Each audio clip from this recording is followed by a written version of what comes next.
결국 국힘 덕분에 이해운 장관 임명 가능성이 더욱 커졌습니다.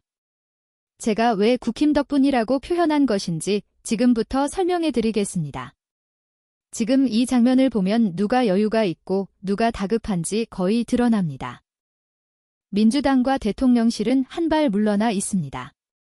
소명은 들었다 판단은 국민 몫이다 인사권은 존중한다 같은 문장으로 정리해놓고 대신 청문회에서는 필요한 질문을 정확히 꽂아 넣었습니다. 이해운을 옹호하자는 게 아니라 문제를 문제로 잡는 방식이었습니다. 정일영 더불어민주당 의원은 반포 레미안 원펜타스 부정 청약 의혹을 두고 포기할 용의가 있느냐를 소기록에 남기겠다고 끝까지 밀어붙였습니다. 진성준 더불어민주당 의원도 수사 결과에 따르겠다는 답을 유감이라고 못 박았습니다. 김한규 더불어민주당 의원은 만족스럽지 않았다고 하면서도 보수 진영 인사를 어떻게 봐야 할지 고민이 된다고 적었습니다. 날이 선평가와 절제된 태도가 같이 있습니다. 정리하면 민주당은 이해운을 살리기 위해 달려든 게 아니라 살려도 되는지 말아야 하는지의 기준을 공론장에 올려놨습니다. 반대로 국힘당은 청문회 자체를 검증이 아니라 전쟁으로 만들려는 모습이 강했습니다. 여기서부터 길이 틀어졌습니다. 검증은 상대를 망신주는 기술이 아닙니다. 의혹의 구조를 분해해 사실관계와 책임을 확정하는 작업입니다. 그런데 국힘당 의원들은 시작부터 큰 소리와 감정으로 들어갔고 그러다 보니 핵심이 흐려졌습니다. 듣는 국민 입장에서는 저 사람들이 진짜로 문제를 해결하려는 건가 아니면 그냥 때리려는 건가만 남습니다. 때리는 모습이 커질수록 오히려 맞는 쪽의 표정이 피해자로 보이는 이상한 효과가 생깁니다. 이게 청문회의 역설입니다. 질문이 날카로울수록 후보자는 좁은 문으로 들어가고 질문이 소리로 바뀌면 후보자는 넓은 문으로 빠져나갑니다. 실제로 김영남 전 의원이 CBS 라디오에서 한마디 딱 그 지점을 찔렀습니다. 국힘당이 이해운 낙마를 목표로 했다면 청문회 일정부터 매끄럽게 가져가야 하는데 월요일 청문회를 보이콧하면서 흐름이 끊겼고 그 사이 중요한 이슈들이 쏟아지며 관심이 잠시 식었습니다.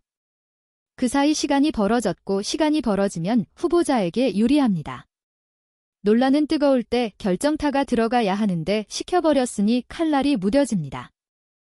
정치에서 이건 기본입니다. 그런데 국힘당은 그 기본부터 놓쳤습니다.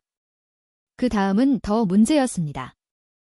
천하람이 비망록을 들고 나와 큰 건인 것처럼 몰아붙였는데 이해운이 내가 쓴 게 아니다.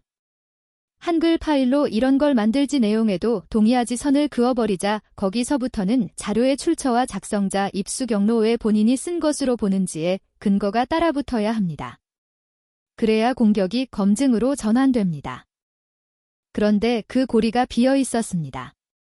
비어 있으면 어떻게 보이느냐 그냥 공격을 위한 공격으로 보입니다. 후보자에게는 그 순간부터 모함을 당하고 있다는 방어 프레임이 생깁니다. 국힘당이 자초한 프레임입니다. 여기에 이해운이 던진 한 문장이 국힘당을 더 난처하게 만들었습니다. 이해운은 국힘당 당무감사에서 우수 성적을 받았다고 맞받았습니다.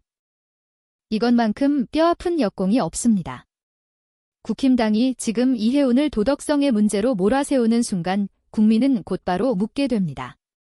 그럼 그동안 국힘당은 뭘 했나 웃으라며 칭찬해놓고 이제 와서 왜 이러나 검증 시스템이 그렇게 허술했나 국힘당이 이해운을 때리면 때릴수록 이해운 개인을 넘어 국힘당 자체의 무능과 위선이 같이 올라옵니다.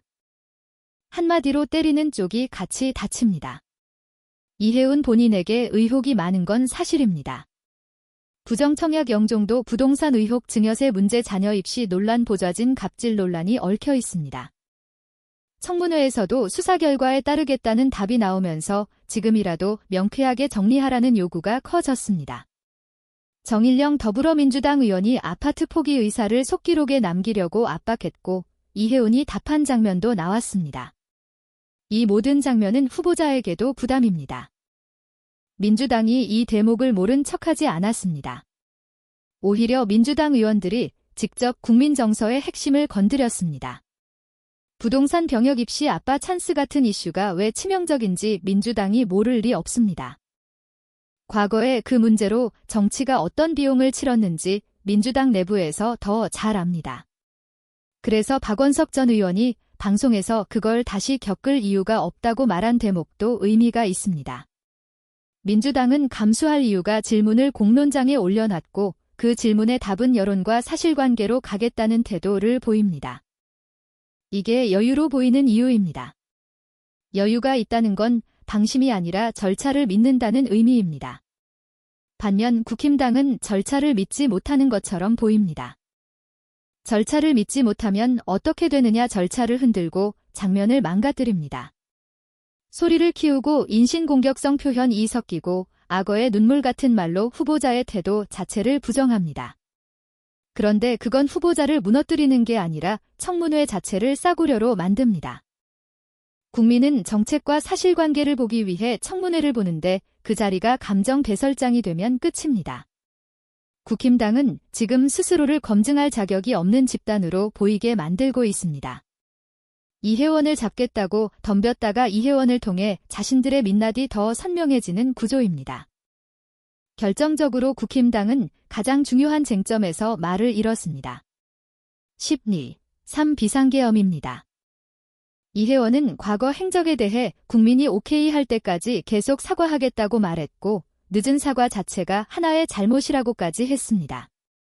국힘당도 사과했느냐는 질문에는 아직은이라고 선을 그었습니다. 국힘당이 변하지 않았다고 보느냐에는 그렇게 본다고 말했습니다. 이게 왜 치명적이냐면 이혜원이 사과를 해서 치명적인 게 아니라 국힘당이 사과를 못해서 치명적인 겁니다. 늦었더라도 고개를 숙인 사람과 끝까지 고개를 들고 있는 집단이 대비됩니다. 이혜원에게 비판할 지점은 많아도 국힘당이 12. 3. 비상계엄에서 보여준 태도는 그 비판의 자격을 계속 갉아먹습니다. 국민이 보는 건 결국 기준입니다. 누구에게만 엄격하고 누구에게는 관대한 집단은 무너집니다. 그래서 지금 국힘당의 다급함은 이혜원 개인 때문이 아닙니다. 이혜원이 사과를 해버리니까 국힘당이 더 곤란해진 겁니다. 우리는 끝까지 부정하고 있는데 우리 안에 있던 사람이 밖으로 나가서 고개를 숙인다. 이 장면이 찍히는 순간 국힘당은 자기 부정에 가까운 상태에 빠집니다. 결국 남는 선택지는 둘 중 하나입니다. 사과하고 정리하거나 아니면 더 극단으로 밀어붙여서 지지층만 붙잡거나 그런데 지금 국힘당은 후자를 택하는 듯 보입니다.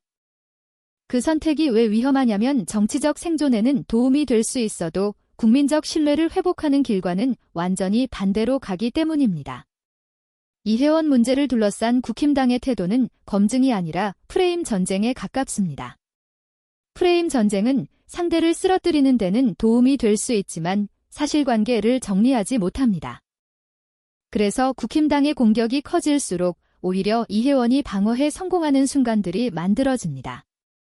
당무감사 오수 발언도 그중 하나이고 보좌진 압박이라는 말을 꺼냈다가 임 의자에게 제지당하고 표현을 거두는 장면도 결과적으로는 국힘당이 내부적으로도 정리가 안 돼 있다는 인상을 줍니다. 공격의 톤만 세고 설계는 약합니다. 설계가 약하면 장면만 남고 결론은 흐려집니다. 그러면 후보자는 정책으로 증명하겠다 같은 말로 빠져나가고 국힘당은 소리만 질렀다는 평가를 받습니다. 김영남 전 의원이 말한 표현이 여기서 나옵니다. 더 흥미로운 건 이 상황이 국힘당의 인사검증 시스템을 폭로하는 방식으로 작동한다는 점입니다. 이혜원은 국힘당에서 오래 활동했고 당무감사에서 좋은 평가를 받아왔습니다. 그 기간 동안 국힘당은 무엇을 봤나 무엇을 놓쳤나 혹은 알면서도 넘어갔나 게다가 메신저 공격에 집중할수록 문제의 본질은 더 멀어집니다. 국민은 지금 부정청약이든 부동산이든 입시든 갑질이든 하나하나를 따져보길 원합니다. 그런데 국힘당은 그 따져봄을 하지 못하고 상대를 흠집내는 장면에만 몰두합니다.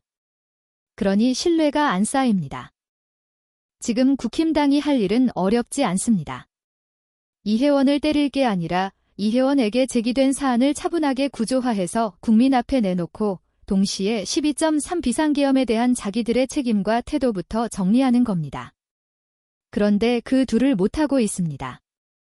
못하면 어떻게 되느냐 계속 이런 장면이 반복됩니다. 소리만 남고 신뢰는 사라집니다. 국힘당 스스로 자충수가 많아졌다는 말이 그래서 나옵니다. 정치에서 자충수가 쌓이면 결국 상대가 잘해서가 아니라 내가 무너져서 지는 순간이 옵니다. 지금 그 길로 가고 있습니다. 영상 마치겠습니다. 여러분의 구독과 좋아요는 영상 제작에 큰 힘이 됩니다. 정치 박사가 여러분과 끝까지 함께 하겠습니다. 감사합니다.